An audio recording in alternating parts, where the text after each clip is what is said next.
Number 8. A World War II plane underwater. Could something have cursed a series of fighter planes made famous during World War II?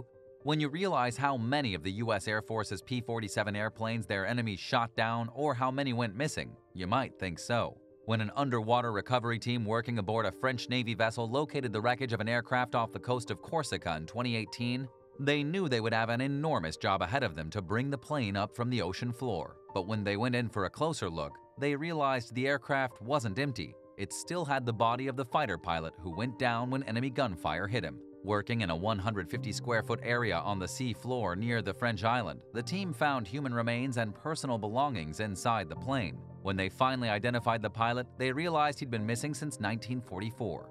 Second Lieutenant James R. Lord was only 20 years old when the Air Force stationed him with the 66th Fighter Squadron of the U.S. Air Force. Lord did his best to defend himself from enemy fighters, but his plane went down, killing him. It took over 70 years for the war hero to be located, but it was the type of closure Lord's family members needed so they could put him to rest. The discovery of his body in the wreckage was a stark reminder that of the 400,000 Americans who served in World War II and died during the conflict, over 70,000 remain missing. 24 other members of Lord's fighter group also remain missing. Another P-47 plane crash site has become a popular spot for divers in Raja Ampat, an archipelago in Indonesia. The Santa Maria crew also saw action during World War II, this time in the Pacific. Even though their enemies didn't shoot them down like Lord's plane in France, the crew of the Santa Maria met a different fate after trying to protect their base in New Guinea from an attack. After chasing away their assailants, the team of 7 P-47s headed back to base. But they soon realized they used more fuel than they expected. As bad weather set in, it forced the pilots to admit there was no way they'd make it back to base. All 7 planes headed for an opening in the clouds in preparation to ditch their planes in the ocean. Thankfully, all the pilots survived the emergency, but their planes weren't so lucky and sank to the bottom of the ocean. Number 7. The Xenobia. Although it sank off the coast of Larnaca in 1980, a ferry known as the Xenobia had a controversial past. A Swedish ferry that was launched in 1979 and sank on her maiden voyage, MS Xenobia sits on her side about 137 feet below the surface of the water. But it was a group of divers related to infamous explorer Jacques Cousteau who was determined to figure out if the ferry sank on its own or if it was due to sabotage. Fabien and Céline Cousteau followed rumored evidence that the ferry was transmitting military equipment for the Palestine Liberation Organization, a nationalist political and militant organization at the time it sank. Historians say the Xenobia was carrying tractor-trailers and other cargo from Yugoslavia to Syria, where the PLO was training. Between Athens and Cyprus, the ship had engine trouble because the crew had pumped too much water into the ballasts. After pumping out the excess water, the captain continued on his journey. When the captain harbored, the ballast problem resurfaced. While his engineers tried to fix the problem, the captain thought it would be a good idea to tow the ship out of the harbor. 5 days later, the crew failed in their efforts and the Xenobia sank, taking all of its cargo with it. Luckily, there were no casualties from the 150 people on board, but that doesn't make the mysterious sinking any less suspicious. Today, the trucks that litter the seabed inside the wreckage, including 2 still hanging from chains on the deck, are proof that the Xenobia was carrying military cargo. But who is it for? As the ship continues to break down underwater, it has put a ticking clock on uncovering the truth behind its sinking before we lose all evidence to the ocean floor. Is it possible that someone wanted to sink the ship so the weapons wouldn't get to their destination? As the Cousteau family explored the dive site, they used technology to uncover the secrets of the 40-year-old mystery of the Xenobia. Some still find their theory controversial, but in a recent documentary, they shared their adventure of exploring the $200 million worth of cargo. Number 6. The Lost City of Cambay. When a group of divers set out for an adventure in the Gulf of Cambay off western India, they were expecting to spend a few hours exploring the underwater habitat. What they didn't expect was to come across an ancient discovery that would completely rewrite the region's history. A group of marine archaeologists was on an expedition when they discovered something strange using their sonar scanning equipment. The technology sent a beam of sound to the bottom of the sea and returned a reading that suggested that there was something there. After studying their findings, the group realized they'd identified huge geometrical structures on the bottom of the Gulf. Measuring 5 miles long and 2 miles wide, experts believe the structures predate the oldest known remains on the subcontinent by over 5,000 years. At the time the buildings would have been above ground, the sea level was 400 feet lower. Water would have overtaken anyone living on the coast, making them vanish beneath the sea. As experts continue to study evidence from the seafloor, they found a city the size of Manhattan with massive walls, a sprawling plaza, and other man-made objects up to 9,500 years old. If the dating was correct, that would mean the ocean would have submerged the civilization in the Gulf at the end of the Ice Age. Among the discoveries made on the ocean bed, researchers found pottery, beads, sculptures, and human bones. They compromised some items when crews recovered the artifacts by dredging or scooping them up with machinery, instead of being recovered during a controlled archaeological excavation. But that doesn't make the discoveries any less fascinating, with ties to an ancient civilization that once thrived in the area. Number 5. Italian Underwater Archaeological Park. All dive sites aren't entirely about ancient shipwrecks and mysterious submerged secrets. In southern Italy, those with a love of diving can have an unforgettable archaeological experience. Known as the Underwater Archaeological Park of Baia, scuba divers can suit up, dive, and explore a series of submerged treasures near Naples. But how did these treasures get to the bottom of the sea? A seismic phenomenon known as a bradyseism moves the ground upward or downward instead of side to side like an earthquake.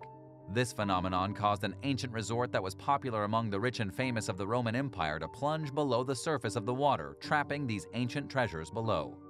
What makes it even more remarkable is that the phenomenon can move the ground upward the same way it sank the ancient resort, which means the ruins could eventually be on land again one day. At the site, there are 5 different marvels to explore, including a paved road with almost 220 yards of steam bath foundations where Emperor Claudius used to relax. People can also visit an ancient Roman villa known as the Villa a Porotiro, with its large black and white geometric mosaic courtyard. They're underwater, covered in small marine animals and centuries of sediment that give them an eerie look when viewed in the murky water. With its submerged foundations, marble floors, and shattered pottery at the bottom of the sea, this ancient Roman site is an unexpected underwater marvel that offers a haunting glimpse into the past of ancient Rome. Which would you rather explore underwater, a military site or a lost city? Share your thoughts in the comments below. Number 4. The Nippomaru. At the bottom of Truk Lagoon in the Central Pacific, the ghostly remains of a ship torpedoed in 1944 are a haunting reminder of the casualties of war. Part of the Empire of Japan's main naval base in the South Pacific during World War II, the area suffered a major attack from the U.S. during an operation in 1944. During that time, Japan's enemies destroyed countless ocean liners, airplanes, and other Japanese vessels, and they now make up an eerie graveyard at the bottom of the island chain. During the attack, their enemies hit one ship known as the Nippomaru with 3 500-pound bombs in the stern. The 350-foot transport ship is just one part of what is now one of the biggest wreck diving destinations in the world. With so many ravaged vehicles, scuba divers have become addicted to the awe-inspiring coral, schools of fish, and marine life at the site. The beautiful underwater scenery is a strange contrast to the over 60 World War II wrecks. Surrounded by a barrier reef with corals of multiple shapes and colors, it covers many of the wrecks, making them a haunting and beautiful sight. Tanks, trucks, torpedoes, and airplane parts litter the lagoon floor, but sea anemones and reef sharks have made the wreck site their home. Number 3. India and the Central Pacific's Lake of Skeletons. Far from the lagoons in the Central Pacific, a different mystery is hiding in the middle of the Indian Himalayas. In a remote lake in a snowy valley, hundreds of human skeletons are scattered beneath the ice of Rupkund Lake. A British Forces ranger made the gruesome discovery in 1942 when he came upon the spot on a steep slope of one of India's highest mountains. It was a shocking discovery, but it gets even more macabre when the lake expands and contracts in mild weather, exposing some skeletons that still had the skin attached. To make things even more gruesome, there are about 800 bodies at Rupkund Lake. For more than half a century, anthropologists have been studying the remains, trying to figure out who the victims were and how they ended up there. One strange theory is that an Indian king, his wife, and their attendees died there in a blizzard 870 years ago, and their remains were scattered across the bed. Others think the remains belong to Indian soldiers who tried to invade Tibet in 1841 and died when they tried to find their way home over the Himalayas. But the most chilling theory surrounds a popular folk song sung in nearby villages that talks about a goddess who created a hailstorm that killed people winding their way past the lake. As experts continued to study the skeletons, they found that most of the people who died were more than average height, with most of the middle-aged adults between 35 and 40. Researchers found no babies or children, and most of the bodies belonged to people in relatively good health. Studies concluded that most of the skeletons came from a single group of people who all died at once in a single event during the 9th century, making it that much more shocking that there are so many bodies there. Genetic testing had dated the remains of some bodies to around 1200 years ago, with others separated in time by as much as 1000 years, making the discovery of the bodies that much more frustrating and mysterious. With no weapons or goods found at the site, it's a mystery trying to figure out where the victims came from. Number 2. Christ of the Abyss. What makes someone deliberately sink a statue of Christ in the waters off the coast of Italy? There are multiple statues known as Christ of the Abyss statues found all over the world, but someone buried this one deep beneath the waves close to the city of Portofino. But why? Did someone think that the world's most famous hamlets needed protection? An Italian diver named Duilio Marcante positioned the bronze statue on the bed of the sea in 1954 because he wanted to install the monument to honor his friend and colleague Dario Gonzatti, who died during descent at the site a few years earlier.